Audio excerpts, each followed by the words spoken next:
Araki Sena melawan Aura Esports. Let's go untuk melihat match kita yang pertama.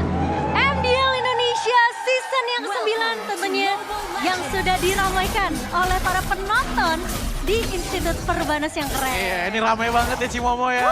Jadi bagi kalian yang nonton di rumah dan kebetulan lagi ngapa-ngapain, pengen cobain, rasain bagaimana atmosfernya nonton langsung, Ya, itu langsung dia. aja datang ke Perbanas Institute. Gratis tis ya, nggak pakai tiket, langsung masuk aja. Tapi kali ini kita melihat pertempuran di area bawah. Raja Nakal bermain cukup nakal tentunya. Meskipun kelihatan udah half HP, tapi masih bisa selamat. Sementara pergerakan cukup agresif dibawakan oleh Chris Phobia. Coba untuk mengganggu-ganggu Idok di sini. Sementara dari Rinsya masih aman. Ya, ada di area mid lane, tapi pergerakan cukup agresif mulai dilangsungkan oleh pemain-pemain dari RRQ. Bermain ke area perumahan dari Aura. Ngambil risiko cukup banyak, memang belum dapat level 4 tapi sudah Fanny. Mulai tercatat kabel ke arah seorang Ian sekali, first blood tumpang. Fabian berhasil untuk mendapatkan 1 poin yang sangat amat baik untuk Aura. Entah kenapa aku merasakan adanya keraguan dari Araki Sena. Melihat dengan adanya jungle yang diambil, niatnya adalah untuk menahan Aura Esports, khususnya Fabian, untuk nggak menyentuh level 4 sih. Tapi dengan memberikan skill seperti itu, justru ini menjadi kebalikannya. Tapi sepertinya playstyle yang dibawain sama Aura juga kebalikan seperti yang Choji bilang. Iya, untuk hari ini kebalik ya. Kita ngeliat mungkin 5 minggu keempat Aura nih mainnya cukup slow tempo untuk early ya. Mid to the late game mereka gak yang habis-habisan, tapi kayaknya mereka membawakan sesuatu yang baru. Dengan juga sebenarnya draft yang cukup menarik karena mereka bawa 2 hero yang bisa memberikan damage di early, yaitu ada Fanny dan juga Kaja. Bahkan mungkin aku bisa bilang dengan Gord juga nih. Jadi menurut aku harus agak sedikit respect sih dari Aura, dari Araki untuk berhadapan dengan Aura di early game. Iya, ada gold cap di angka 400, cuman ini sebenarnya masih bisa terbalik lagi dengan adanya turtle ataupun team fight yang bisa dimenangkan oleh teman-teman dari Araki Sena. Tapi aku sangat suka dengan adanya gameplay dari Idok yang selalu open vision untuk mencari celah. Bagaimana caranya menginvasi jungle dari Aura Esports sendiri gitu loh. Karena kita bisa melihat dari Richie sendiri, dia nggak punya escape mechanism lebih, Baci. Cuman flicker. Benar, hanya flicker aja ya. Tapi flicker itu bisa menjadi bencana atau memang rencana yang baik untuk Aura sendiri. Tapi kalau kita ngeliat dari segi emblem nih, Choji. Ya, Karinya berarti bawa fighter. iya fighter emblem, Brand Smite, tapi bedanya kalau di terakhir kali RNCK main, itu bukan pakai Master Assassin. Apa tuh? Pakainya Festival Blood. Tapi mungkin karena di sini kondisinya ngelawan Moskov yang dalam tanda kutip power attack speed itu sangat-sangat kuat. Ya makanya mungkin mencari ke arah damage dulu. Master Assassin yang bisa nambahin 7%. Iya, untuk one v one Kalau lagi situationnya one v ya. one, yes. Tapi dari Toy sendiri memang cukup respect dengan keberadaan dari Kari. Mungkin dia juga paham kali ya, Kari ini suka mungkin bisa dibilang adjustable dari segi emblemnya. So dia bawa satu tenacity untuk lebih survive di area laningnya. Toy akan bermain sedikit sabar. Chris Phobia. Kita lihat. Flicker, menurut aku itu nggak harus digunakan karena harusnya dia udah ngeliat posisinya dari Toy ya. Tapi ternyata Raja Nakal, sempat datang welcome tapi ternyata Ian berhasil untuk mendapatkan 1 poin balasan di area river sana. Membalaskan first blood yang cukup meyakinkan sebenarnya untuk RRQ. Tapi kali ini terkenal satu lagi pemain yaitu Chris Phobia yang sendirian gak punya flicker. Informasi sudah diberikan tentunya dan RRQ pelan-pelan sudah mulai masuk lagi ke area jungle milik Aura. Iya, dengan pick off seperti ini RRQ Sena mengambil pilihan yang tepat untuk langsung mengambil purple buff-nya dari Fanny sih. Karena yang dicarikan dari powernya RRQ Sena adalah power spike dari Valentina dan juga Moskova terlebih dahulu. Martis ini ibaratnya penyambung power lah dari early to the mid game-nya. Benar. Yang jadi badan juga dia. Selama Dairen ini masih fokus di arah laning-nya. Iya, dan ini bisa dibilang Aura udah mulai kembali ke settingan default kah? Ya kan? Karena tapi sebenarnya first blood yang tadi pun itu karena Arakinya yang menurut aku memang agresif. terlalu agresif untuk masuk area jungle. Pas Fabian udah dapat level 4. Jadi ya tentunya itu first blood yang gratis sebenarnya untuk Aura sendiri. Dan RRQ, wow ini space yang cukup banyak sebenarnya untuk masing-masing god laner ya. Dari Martis dan juga Kari, kita belum melihat ada pergerakan yang cukup agresif dari kedua belah tim menuju ke area god lane.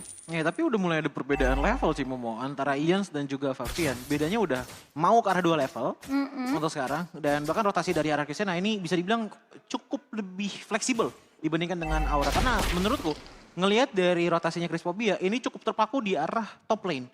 Benar-benar ngebantu banget ke arah Iron Chicken-nya. Sebenarnya wajar sih untuk menjadi damage frontliner juga kalau mau main fall to back gitu loh. Tapi ini yang ngebuat ya mid lane ya nggak bisa ketahan. Oh, tapi lihat dari Shatter dan bahkan itu menahan pergerakan dari Fabian. Tumbang kali ini sudah double kill. Dia makan oleh Jans. Crispobia agak sedikit terlambat. Memang punya Divine Judgment tapi dia tahu tidak ada damage tambahan yang bisa membantu di area midnya tadi. Iya, ini benar-benar kosong di area mid lane-nya. Richie-nya juga bisa nge-clear minion wave dengan cepat. Tapi kalau udah sampai di pressure 3 orang kayak gitu, apalagi dengan adanya Edith yang sisinya benar-benar panjang banget. Ini ngebuat Richie ya mau nggak mau ikhlasin mid lane-nya sih. Tapi menurut aku ini pergerakan 1-3-1 yang baik sih dari RG. Iya. Vicky tentunya akan tumbang karena tidak melihat konsil yang dibuka oleh Idok. 2 turret telah menghilang dan bahkan Fabian sudah mulai kehilangan powernya. Purple buff 2 kali sudah didapatkan. Itu dia. Dan bahkan untuk menjadi gameplay assassinnya pun dari tadi juga agak bingung nih. Targetnya mau ke siapa? Nah ini perbedaan 2 level yang ngebuat sebenarnya Fabian di posisi sekarang ya 6 menit berjalan ini rugi banget. Karena dia nggak dapetin purple seperti yang tadi Choji bilang. Iya. Dan itu yang ngebuat dia tentunya tidak akan dapetin level scalingnya. Nah sementara Jans yang udah main ke hampir setengah map dari Lane of Dawn ini tentunya megangin map control untuk Arachisena. Ya. Dan formasi 1-3-1-nya masih berjalan dengan sempurna karena Dairon, oh itu dia baru diganggu, sudah ada Eternal Welcome, tapi tidak ada backup yang begitu cepat. Turtle memang sudah mulai smart, lihat ada Fenixis yang baik, mendapatkan 2 pemain, Crispobia memang tumpang, tapi kali ini lihat di area belakangnya, ada KPKWH, tapi ternyata itu tidak cukup. Jans kali ini oke, memang Dairon berhasil untuk mendapatkan 1 pemain, tapi Richie tahu ada Jans di depan mata yang akan siap memberikan backup ke arah seorang Dairon kalau memang Richie agak sedikit memaksakan. Kita cukup terpaku untuk di arah long term teamfight di arah bottom lane tadi, Cik. Betul. Tapi kita tidak menyadari bahwa mid lane, inner turretnya langsung menghilang. Itu dia. Top lane-nya pun makin terbuka lagi bagi teman-teman dari RRQ Sena. Ini dia power dari RRQ Sena. Problem yang kelihatan dari Aura selanjutnya adalah ini kan ada Crispobia yang menggunakan gajah. Yang membutuhkan follow up attack secara instan dan besar. Benar. Untuk memaksimalkan Divine Judgment-nya. Dengan perbedaan network di angka 5.000, hal tersebut pun makin lama makin tipis chance-nya untuk bisa terjadi. Dan apalagi kan Fanny ini ketemunya sama Martis kan. Iya. Yang kita tahu Fanny pakai steel cable, pakai tornado slash-nya. Ini kan biasa di satu titik. Dan itu sangat memudahkan tentunya dari Ian yang punya decimation. Iya. Bisa langsung menusuk ke arah Fanny-nya. Kalau memang misalnya terlepas dengan bebas dari seorang Fanny. Tapi emang ini yang tadi aku udah bahas sih. Mereka ngebuka 2 kartu as itu terlalu early. Terlalu early. Ya, Yes. ngebawa Fanny dan juga Kari. Kecuali mereka bisa bawain gameplay yang mungkin agresif juga untuk di early-nya ya dari Aura. Tapi kita nggak ngeliat itu. Malah berkat dengan 2 purple yang diamankan sama Araki itu udah membuktikan Aura mereka nggak terlalu peka dengan rotasi yang dibawa sama Araki Sena. Iya, makanya dari awal RRQ Sena bermain dengan agresif gitu loh. Apalagi dengan melihat dari segi itemization-nya. Ini Marty saja item pertamanya, Fury Hammer, terus langsung ke arah Hunter Strike. Yang ngebuat damage output-nya dia dan juga mobilitas itu sangat-sangat tinggi. Dan kebetulan badan terdepan dari Aura itu cuma ada Kaja yang baru jadi Dreadnought Armor dan juga Silence Rock. Ini jadi harus ada Raja Nakal yang Iya. dipaksa untuk ikut team fight. Nah, problemnya Raja Nakal udah tumbang 2 kali, laning 1v1 ngelawan Dairon pun juga sulit sih. Makanya tadi dia sempat beda. Eternal Welcome, tapi backupnya cepet banget datangnya dari RRQ. Betul. Oh, sementara Crispobia tidak memiliki damage tentunya dan tidak mau menjadi korban dari seorang Dairon. So, Crispobia bakal mundur serentak saja. Dan Idok lihat, ini pemain RRQ ada di mana-mana. Ada satu di atas, ada satu di area purple ya kan.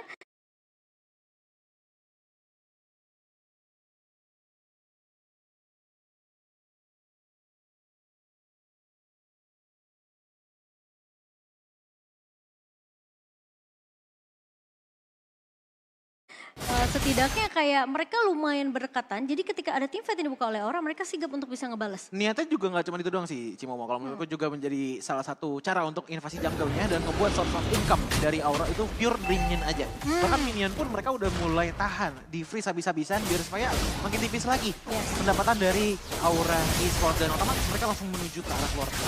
Oke, menit yang ke-9, lot yang pertama, Toy lihat udah dapetin attack speed yang cukup untuk team fight dan bahkan untuk melakukan split push ini possible banget untuk Araki Sena.